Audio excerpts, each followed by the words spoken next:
ওঠেন।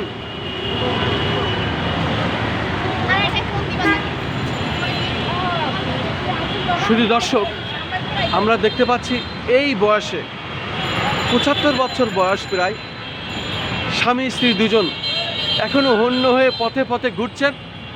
এই পবিত্র মাহে রমজান রোজার মাসে তারা তাদের সীমিত আয়ের মাধ্যমে প্রায় ৫০ বছরের কাছাকাছি এই সম্পত্তি দখল করেছিলেন, তিল তিল রক্তের খাটিয়ে। আজ এই সম্পত্তি কিশোর গ্যাং এবং ভূমিদস্যুরা দখল করতে চায়।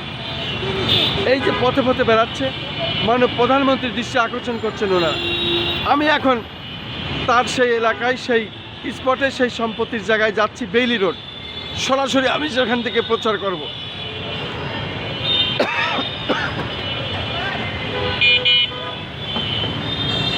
কার্ড আছে, পরে দেখা করবেন, এই কাজটা করে আসি।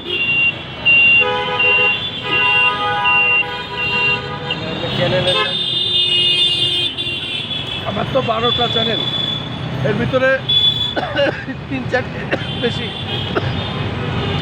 শুধু দর্শক, পিছনে ওনারা দুজন আছেন, আমাকে সঙ্গে করে নিয়ে যাচ্ছেন বেইলি রোড, এবং যেখানে তার সম্পত্তি, সেই সম্পত্তির উপরে যে সন্ত্রাসীরা নজর দিয়েছে, বিশেষ করে ভূমিদস্যু এবং কিশোর গ্যাংদের লাগিয়ে দিয়েছে, লেলিয়ে দিয়েছে, সে যাতে ওই শেখ শাহিন, শেখ স্বপন মিলে তাদের উপরে এই অত্যাচার চালাচ্ছে। সে আজকে এসেছিল হাইকোর্টের মধ্যে এবং সাংবাদিকদের শরণাপন্ন হয়েছেন। আমি এখন তার সেই এলাকায় যাচ্ছি, সেই জায়গাটা তারা যেভাবে দখল করে রেখেছে, বিভিন্নভাবে তারা অত্যাচার করছে যাতে সে ওইখানে বসবাস করতে না পারে। আমি ব্যবসা বাণিজ্য না করতে পারি।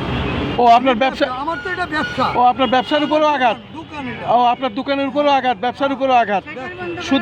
শুধু দর্শক, শাটার বন্ধ করে দিয়েছে। যেখানে তার রুজি রোজগার এবং যে প্রতিষ্ঠান তিল তিল করে উনি গড়ে তুলেছেন।